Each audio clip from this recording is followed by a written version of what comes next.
almost wasn't really paying attention to the Classic side of things in terms of development, but it seemed like for the majority of the game. Oh, actually, hold that thought. We do have a Zealot coming in. I didn't even catch this one coming out.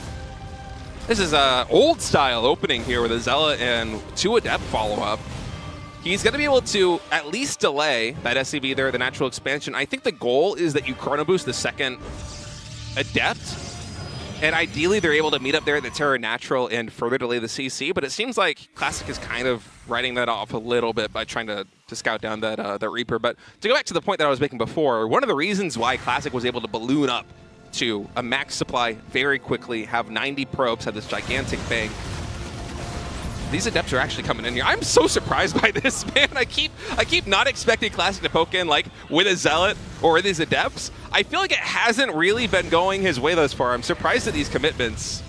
I'm a little worried, man. You actually don't want to drop this many units. He's going to lose that Adept. Like, there's a point where like you lose a couple things and you can just be killed. Now, PvT is very on both sides. You don't want to lose like a Medevac is Terran going for a drop. You don't want to lose early gateway units like a Stalker or a Zealot and a couple. We actually saw of Adepts. Classic kind of pull back in his chair. Like he's feeling the discomfort right now. Yeah, it's not going to plan. Yeah, it's just like he can already feel the game's not going smoothly.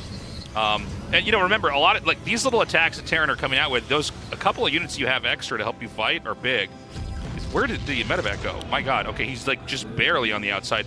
He's going to drop in over here, and he's going to try to kill some workers. This is like a Beyond drop, man. What a strange arrangement. Oh, he gets a Sentry. That's great, dude. For a moment there, I thought it was going to get out of range, but now he's going to pivot to the main base. He does have the Reaper. He could shell one grenade maybe on the Stalkers, but that's a little bit. It's very finicky trying to micro this group of units. Yeah. A Widowmine, a Reaper, and 2 Hellions does not an easy microable drop make. So he did kill the probes. I think we had the same bug where the unit just disappears. Yeah. So it could be a little bit confusing.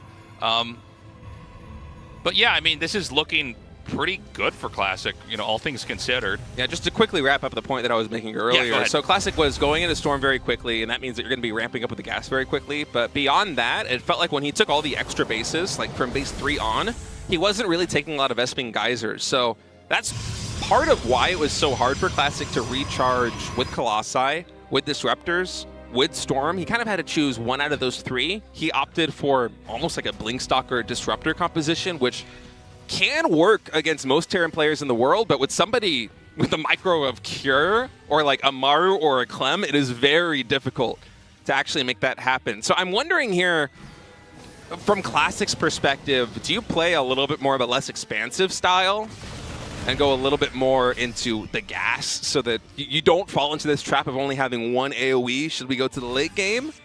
I'm curious. By the way, behind all this siege tank push, we have a lot of SCVs getting pulled. He's pulled Classic is keyed in on this. He has 4 more gateways in production. Some of them I think are finishing just now. And Charge, I don't know if it's done just yet. No, it's not. No, it's not even close. No, it's not even halfway. So, oh, wow, I mean, this is going to hit, and it's going to hit real hard. You can see the Stalkers. He's trying to just chip at these SCVs. I think Cure is a little bit too far forward here. You want to be very conservative with the SCVs until it's time to actually clash with them. He's going to leapfrog the tanks, and he's going to basically do a push here. So he's going to keep the SCVs out here. Nice pop on the bunker, by the way. I like this here for Cure. He's using Classic's wall against him right now. These bunkers coming in. Twilight Council coming in, or not Twilight Council, Shield Battery coming in. Oh, look at this. Stalker's actually going to intercept everything. No, there isn't even a Shield Battery morphing in here in the natural expansion. This is very dangerous, Tasteless. There's 2 gateways. They're both about to be taken out, and the Robos here. So there's like a lot of core infrastructure that's in the front. I thought this was going to be like one where he slams into the Protoss with the SCVs. Instead, he's going to keep the SCVs back.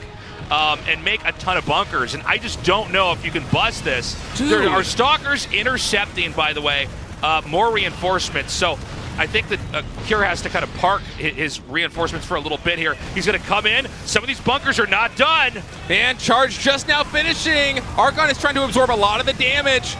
Classic doing a good job of breaking through the very front line, but there's just so much left. Yes, the siege tanks have fallen, but at what cost? There are so many Stim Marines now breaking through. Kira showing why he is the master of TVP again here in game number 2. With just a monumental timing attack. Classic had no answer for it, and Cure now up 2-0 in this series. That was a killer build. But we talk about timing attacks and siege tank pushes. We were talking about this a little bit, how, you know, Kira is one of those guys where he's not going to go one base for a siege tank push. He's going to wait until he has all the pieces of the puzzle, and then suddenly that super fast charge zealot timing, it's not scary anymore. And even using the architecture of the map and Classic's wall against him, I thought for a moment that Classic was waiting for some shield batteries to finish the natural expansion, but he really had basically nothing.